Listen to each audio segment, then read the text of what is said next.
I had the opportunity just a few moments ago to sit down with Premier Danielle Smith to talk a little bit about that outcome and also the very specific words she had for Ottawa in her acceptance speech. Have a listen to our conversation.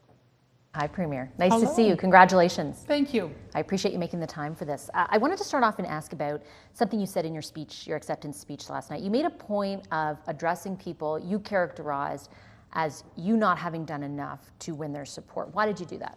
I think, we have to take the results of the election, and Calgary was very clearly split. It was 50-50. And so we know that we have to do some more work to earn the trust of Calgarians. We also lost a seat in Edmonton, and even though some of those races were pretty close, obviously our capital city is very important to the overall prosperity of our province, and I just want to make sure that people know that I'm going to govern for all Albertans.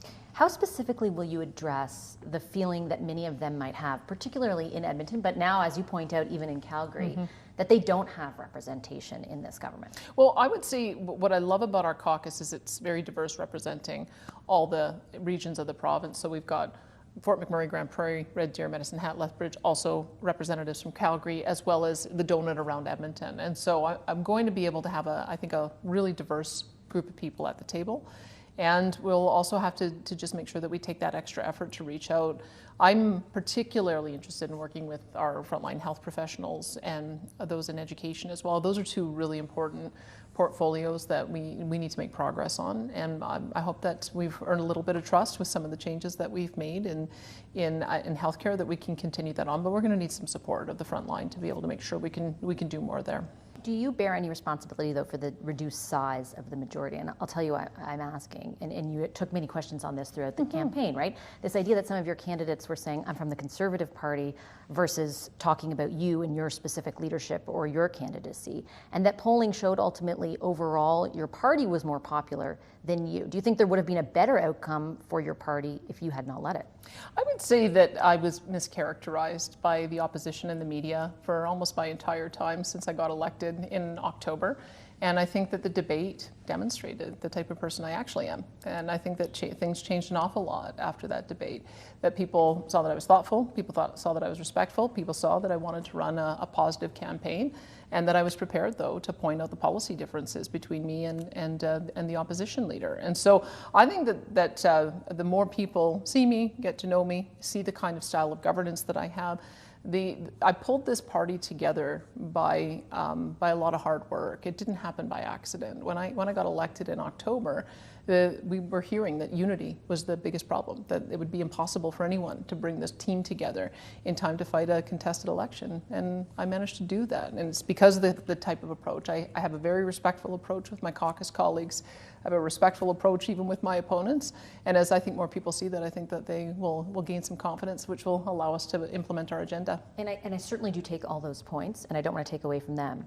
But you still went from 63 seats in the last election to 49 this time. And as I said, we were polling as a party at 30% in the polls to the NDP's 52% for most of the last 2 years. And so that was the big challenge that I had to inherit. It was a turnaround operation. And I knew it wasn't going to be easy. I knew that there was a lot of work I had to do to bring together the different factions. And we succeeded. And we got almost 53% of the vote. I want to turn to federal politics because I'm here from Ottawa, and you very specifically last night took aim at the federal government and the Prime Minister himself as far as their climate policies go. I got this quote from, I think it's the Federal Minister of Natural Resources today, who said basically that the re-election of a UCP government, won't hinder their efforts to advance aggressive climate action. Your response to that? And he's correct. I mean, I've told this to the Prime Minister and all of our interactions with our federal counterparts, is that we are happy to work with them on the aspiration of being to carbon neutral by 2050.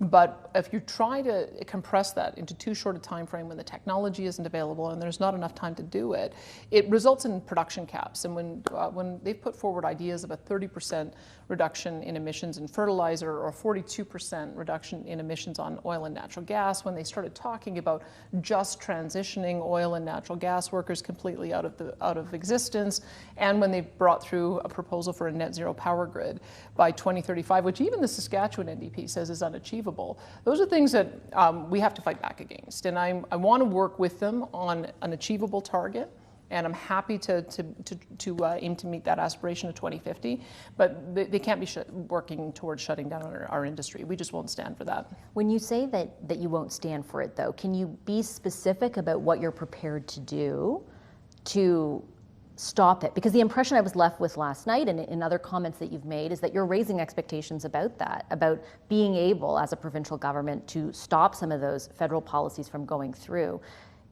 What are you prepared to do? Well, I would say that I've seen other premiers taking a similar posture. You've got Saskatchewan Premier Scott Moe, who has been just as aggressive in saying that we've got to manage our economies for what makes sense. In his case, Saskatchewan, in our case, Alberta. You have the Atlantic premiers now talking about clean fuel standards as well as the carbon tax as being unaffordable. And so I think that part of what my initial steps was educating the rest of the country about how our country is supposed to work. The federal government isn't supposed to sit on high and pass edicts in every area of provincial jurisdiction and have us just sit back and take it. Our confederation is supposed to work where we have areas of jurisdiction and autonomy for good reason, is because the resource endowment at each province is different, the ability to generate electricity from different means is different. These are the reasons why our founders said that those things should be provincial jurisdiction. And so I think I can work collaboratively with the federal government because we are already leaders in carbon capture, utilization, and storage. We want to build out a net zero transportation sector using hydrogen. We have the ability to have vast geothermal resources brought on stream. And with British Columbia agreeing to a couple of additional LNG projects, that allows for us, I think, to reduce emissions globally by exporting our clean LNG. I think that we can work collaboratively, and that's what I've asked the Prime Minister. I said I'd love to reset our relationship. I'd love to be able to work together on things that we can agree on, because I don't think the country benefits by seeing Alberta shut its economy down. And I think the country benefits when we do well. But ultimately, the courts have decided that reducing emissions or emissions period is in federal jurisdiction. So if they decide, for example, to go ahead with the emissions cap, is that something you're willing to invoke the Sovereignty Act over? I'm just trying to gauge exactly how far, because when you point to the Atlantic premiers, yes, they get together, they release a press release. Yeah. Beyond that, they're not doing something tangible. Are you prepared to do something more tangible, and if so, what? Well, my read of the Supreme Court is that if two levels of government recognize something's a priority and one wants to take action and the other doesn't, they're going to defer to the jurisdiction that wants to take action. That's my read on the carbon tax, is that we went to court and we both agreed that we had to do something about climate change, and the federal government said they wanted a carbon tax. We didn't, and the Supreme Court sided with them.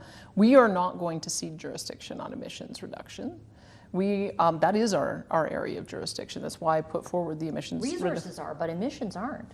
It's a joint responsibility, and I believe that the federal government, I believe that the Supreme Court will defer to us on it, because they're connected. If you have an emissions cap, are you going to the Supreme Court? Is that ultimately what you do? Well, I'll tell you, if you have an emissions cap that is so aggressive that it results in a production cap, that does interfere with our jurisdiction, and that's what I think that their aggressive targets are.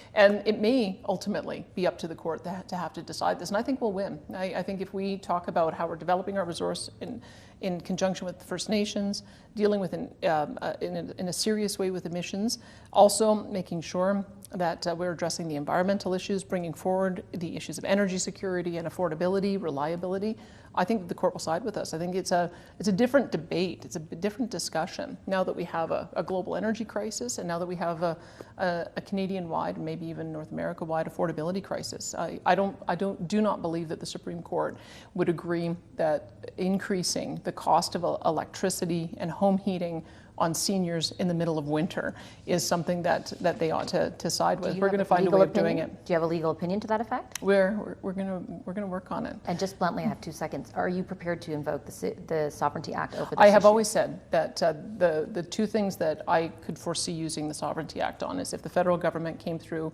with an aggressive emissions cap on fertilizer and an aggressive emissions cap on oil and gas that would essentially result in production limits, because I think that's a violation of the Constitution. I'd be prepared to fight that one out. Okay, Premier, I'll leave it there. Thank you for your time today. Thanks, Vashti.